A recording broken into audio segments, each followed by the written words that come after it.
दोस्तों जैसा कि अभी आप देख पा रहे हो कि हमारे सामने आपको एक बोर्ड दिख रहा होगा जो कि रेलवे स्टेशन का बोर्ड है और इस बोर्ड पे लिखा है पटना घाट। तो दोस्तों अगर आप पटना के वासी हैं और अगर आप बुज़ुर्ग परिवार से बिलोंग करते हैं जहाँ पे आपके बड़े बुजुर्ग हों और किस्सा कहानियों में अगर आपने सुना होगा तो आपने शायद कभी न कभी इस पटना घाट के बारे में जाना होगा कि कैसे ये पटना घाट जिसकी स्थापना 17 नवंबर 1862 को जब भारत देश हमारा आज़ाद नहीं हुआ था तब के समय इसकी स्थापित किया गया था। और उस वक्त ये पूरी की तरह से गढ़ हुआ करता था व्यापारियों का।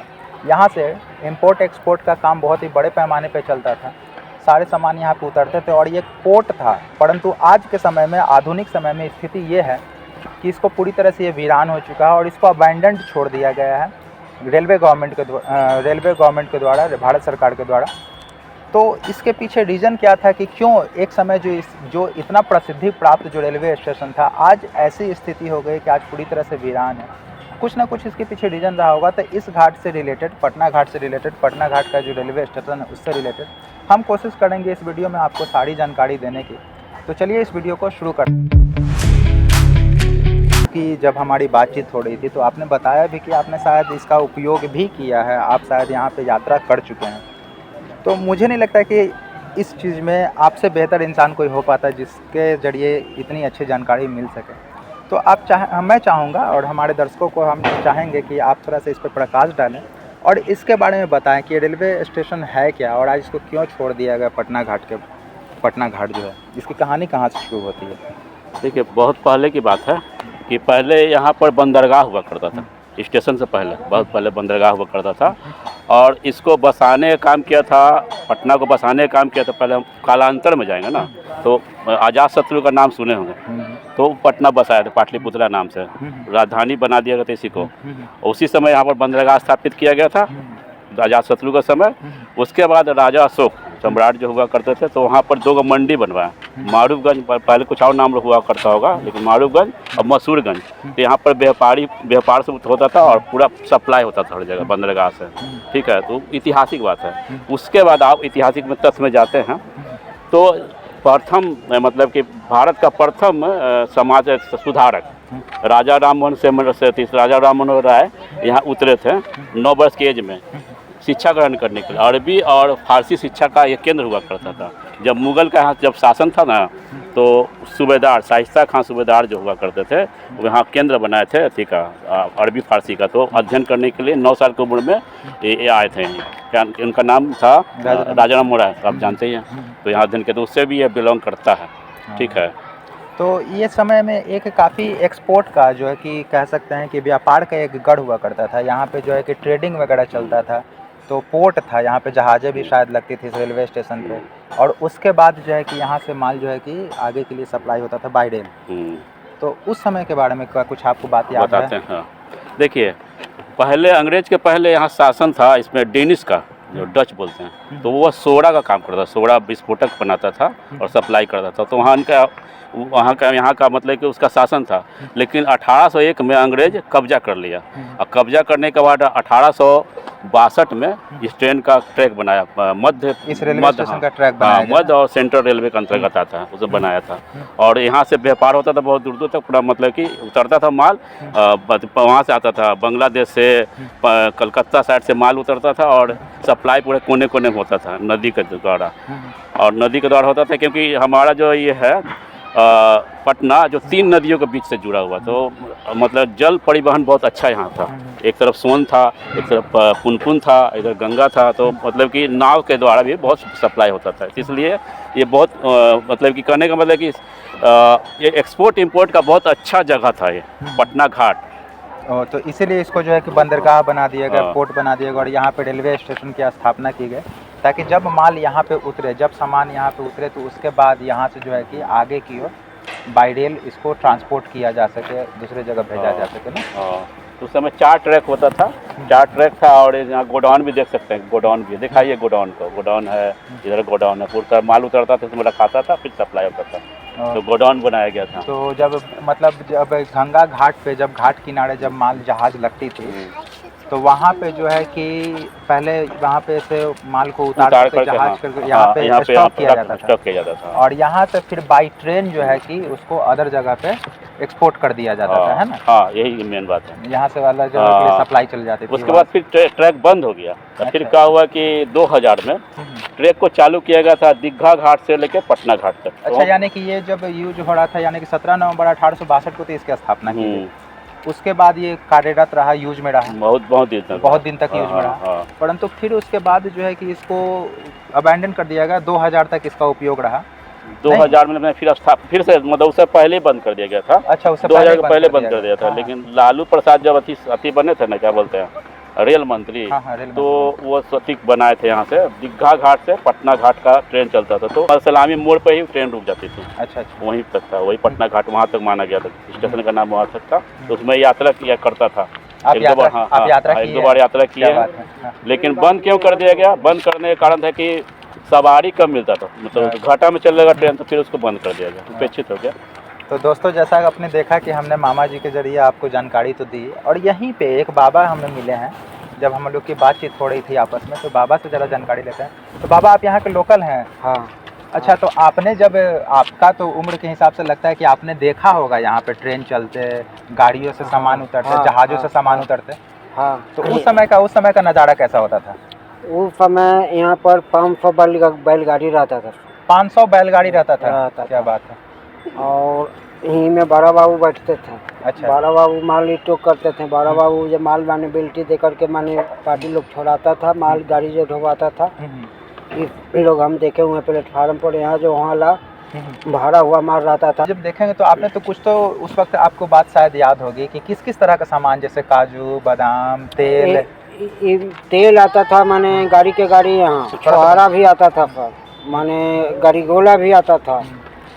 यहाँ माने 9 प्रकार का सामान, माने बहुत तरह का, तरह का सामान आता था। हुमाद आपने बताया, छुहारा बताया, गड़ी बताया, तेल बताया, है ना? हाँ। मकई, गेहूँ वगैरह आता था। गेहूँ और मकई भी आता था। मकई भी आता था, चना भी आता था। क्या बात। तो मित्रों, आप देख सकते हैं कैसे तरह तरह का जो सामान है। अच्छा, कहाँ कहाँ से आता था बाबा, इसके बारे में आपको कोई जानकारी है? ये नहीं हम बता सकते हैं, मतलब बाहर का मामले माने कहाँ कहाँ जो लोग लाता था ये तो नहीं बताते हैं। तो गाड़ी जब माने बुक करके आता था, माल उतरता था यहाँ, लेकिन ये नहीं बता सकते हैं जब कहाँ जो लोग माने बुक करता था, कहाँ माने। ये जानते हैं जो मफूरगंज का पार्टी का यहाँ आता था, मारूगंज का पार्टी का आता था, रफ्ती आता था। अच्छा। हर सामान यहाँ आता था, हर तरह का सामान आता था, हर। तो फ्रेंड्स, जैसा देख रहे हैं आप कि ये जो आप घाट देख रहे हैं, पटना घाट, ये उस समय एक्सपोर्टिंग का बहुत बड़ा हब हुआ करता था। यहाँ पे अलग अलग जगह से जहाज़ें लगती थी, और ये एक बंदरगाह था उस समय। बाद में इसको रेलवे स्टेशन का रूप दे दिया गया। तो यहाँ पे क्या होता था कि बड़े बड़े जहाज़ें जब पटना घाट पे लगती थी, तो वहाँ से उस जहाज़ों से सामान उतार करके यहाँ पे देखिए कैसे गोडाउन का यहाँ पे रचना किया गया है। गोडाउन में यहाँ पे माल को ला करके रख दिया जाता था, वस्तुओं को ला करके रख दिया जाता था। रेलवे यहाँ जो लूट करके नहीं जाता था। यहाँ का पार्टी का माल आता था। यहाँ पे पार्टी का माल आता था, रखाता था। अच्छा, मंडी में जाता था। तो जब पार्टी का माल अगर लोकल से ही आ रहा है, यहाँ पे रखा रहा है, तो फिर उसके लिए रेलवे स्टेशन क्या बनाया गया? रेलवे स्टेशन ईला बनाया गया, फल जो बाहर जो माल यहाँ मंगवा करके पार्टी अपना माने जितना फेल होता था, मारूगंज ले जाता था, मफूरगंज ले जाता था, लेके आता था ट्रेन से। माने आपका गुड़ का मंडी जाता था। अच्छा। इस सब तरह के माल यहाँ माने बुक करके आता था, यहाँ उतर जाता था। यहाँ जो माने अपना भाड़ा लगा करके बोझिया जे पोलदार जे 500-1000 को बोझिया यहाँ पर जीता था रोज। यानी कि मजदूर लोग, यानी कि 500 से 1000 देख सकते हैं कैसे मजदूर लोग यहाँ रहते थे, और उनको पर डे वो जो है कि इनकम यहाँ से जनरेट करते थे। तो सोच सकते हैं कि जब उस समय में ये रेलवे स्टेशन जब रहा होगा तो कितने, ये बहुत बड़ा एक, मैं कह सकता हूँ आपको कि 1.25 किलो सोना रोज बढ़ता था पर ये जगह पर 1.25 किलो। तो देख सकते हैं कैसे एक मान्यता है कि 1.25 किलो सोना रोज बरसना। ये एक कहावत आप समझते हैं कि मैं इसको एक्सप्लेन करूँगा आपके लिए, कि कहने का मतलब है कि उतने के मुताबिक धन, यानी कि ये स्टेशन जो है कि लोगों को जनरेट करके देता था, यहाँ से वो लोग इनकम कर लेते थे, कमा लेते थे। और ये कहीं ना कहीं यार देखने में भी लगता है कि हाँ कुछ तो था, ये कहीं ना कहीं वास्तविकता है। तो आज कहीं ना कहीं गवर्नमेंट के थ्रू इसको छोड़ दिया गया, त्याग दिया गया। आई डोंट नो उसके पीछे रीज़न क्या रही हो, बट हाँ कहीं ना कहीं हमें लगा कि ये जानकारी आपको देनी चाहिए। और ये चीज़ देख सकते हैं कि कैसे ये व्यापारियों का एक गढ़ था कि वो लोग अपना सामान मंगा करके यहाँ रखते थे, फिर यहाँ से वो दूसरी जगह इसको लेकर के जाते थे। तो बने रहिए हमारे साथ इस वीडियो में, हम आपको और भी इस चीज़ का टूर कराने वाले हैं और भी इसकी जानकारी देने वाले हैं। तो बाबा आपका शुक्रिया, धन्यवाद आपका। उस समय जो बंदरगाह से एक्सपोर्ट होता था ना, तो यहाँ पे माल को संग्रहित किया जाता था। तो आप देख सकते हैं कि रैक बना हुआ, सब रैक में रखा था। बहुत तरह का माल आता था, जैसे तेल हो गया, और बहुत तरह का मेवा मिष्ठान आता था यहाँ पे, सब स्टोर होता था। और बगल में बहुत सा मंडी था, जैसे कि आपको देखे होंगे कि मारूगंज मंडी, मसूरगंज मंडी, और भी लोकल मंडी, गुड़ की मंडी का नाम सुने होंगे। वहाँ सब यहाँ से सप्लाई होता था। तो यहाँ पर बहुत सा फुलदार रहते थे, सप्लाई करते थे। फुलदार जो है वो माल उठाते थे और अपने हिसाब से लेके जाते थे। तो बैलगाड़ी बहुत यहाँ भी, उस समय बैलगाड़ी खूब चला करता था, 100-200 बैलगाड़ी लगा रहा था, उसी से माल सप्लाई होता था। तो ये इसके लिए लगा होता रैक बाई रैक। नहीं तो तत्काल में सब उड़ जाता था ना, आता था। और यहाँ ऐसा था कि मंडी ऐसा भयंकर मंडी था कि माल जो आता था और व्यापारी का होता था तत्काल उठा लेता था। इसको कह सकते हैं कि कितना इसकी जो है कि इस्तेमाल किया जाने लगा है, यानी कि कितना ये प्रचलन में, कितना यूज में रहा होगा, लोगों के लिए कितना ये सहूलियत का काम करता होगा उस समय। कि यहाँ पे देखिए, और सबसे बड़ी बात है कि जब सामान आता था तो ज़्यादा समय नहीं लगता था, तुरंत उसको हटा दिया जाता था। यानी कि इसकी उससे पता चलता है कि इसका यूज का महत्व पता चलता है कि ये कितना यूज में रहा होगा उस समय। रखने के लिए रैक की व्यवस्था की गई है, रैक पे यहाँ पे सामान को रखा जाता था, शिफ्ट किया जाता था। और ये जो प्रांगण हो गया, ये बीच में प्रांगण हो गया, यहाँ से सामान को निकाला जाता था। जो भी वहाँ से एक्सपोर्ट करने के लिए जो माल आते थे, वहाँ से निकाल करके उसको जो है दूसरी जगह शिफ्ट कर दिया जाता था। इसका उपयोग अपनी चरम सीमा पे था और लोग आते थे यहाँ, और बड़ी भीड़ उमड़ती थी और बड़ी संख्या में आते थे। जैसा कि बाबा ने भी बताया कि यहाँ पे लगभग 1000 मजदूर अपनी तिहाड़ी के लिए रहते थे, प्रतिदिन यहाँ से अर्निंग जनरेट करते थे। 500 के आसपास में यहाँ पे बैलगाड़ियाँ हुआ करती थी। तो वो एक समय था, और आज ये एक समय है कि कैसे ये जगह वीरान पड़ा है। तो वक्त का खेल है साथियों। हमारे साथ जुड़े रहे हैं और भी इस वीडियो में। आदमी कम चलता था, तो भी लगा सरकार को ठीक नहीं है, रेलवे वाला अपना इसको बंद कर दिया। बंद करने के बाद देखिए स्थिति एकदम गड़बड़ा गया। तो अब तो और लगता है कि हम लोगों ने तो अच्छा हुआ कि इस पर एक वीडियो बना लिया। अदरवाइज यहाँ से देख रहे हैं कि जैसे ये मरीन ड्राइव से ये जो रोड आया है और ये अब यहीं से पास हो गया है, अब यहीं से इसको पास कर दिएगा, तो अब तो ये दिखेगा भी नहीं लगता है। हाँ, अब तो फिर सरकारी ज़मीन है ना, उसको मर्ज कर देगा, उसको हटा दिया जाएगा। गोडाउन गोडाउन सब खत्म हो जाएगा। गोडाउन और यहाँ पर मसलामी से जोड़ दिया जाएगा इसको, रोड को, इस मरीन ड्राइव को रोड से जोड़ दिया जाएगा ना। कनेक्टिविटी बढ़ जाएगा। कनेक्टिविटी बढ़ने के लिए कहा हुआ कि सब बाईपास से जोड़ देगा, इसको समझे, बाईपास से जोड़ देगा। तो ये अच्छा है। और एक तरह से विकास तो हो रहा है, परंतु अब चूँकि वो भी क्या करते हैं, अब यहाँ पे चूँकि गंगा नदी का वैसा प्रवाह रहा नहीं, शिप वगैरह का इम्पोर्ट एक्सपोर्ट का खेल वहाँ पे रहा नहीं, तो जाहिर सी बात है गोदाम का भी यूज़ नहीं रहा, तो गवर्नमेंट ने इसको बंद कर दिया। परंतु ये एक अच्छी खबर है, ये एक अच्छी बात है कि इस जो ज़मीन थी, ये जो सभी ज़मीनें हैं, इसको पड़ती नहीं छोड़ा गया। इसका आज देखिए यहाँ से कैसे ये हाईवे, मरीन ड्राइव का जो हाईवे है दोस्तों, हमने मरीन ड्राइव आपको दिखाया है। तो मरीन ड्राइव 3 चरणों में बनना है। पहला चरण था जो कि दीघा घाट से लेकर के पीएमसीएच तक उसको पूरा किया गया था। तो अभी बहुत सारे चरण पे अभी मरीन ड्राइव का काम चल ही रहा है। तो उसी में से एक काम ये भी है, ये जो रोड है अभी आप देख रहे हैं, ये पटना घाट से होते हुए गुजरेगी।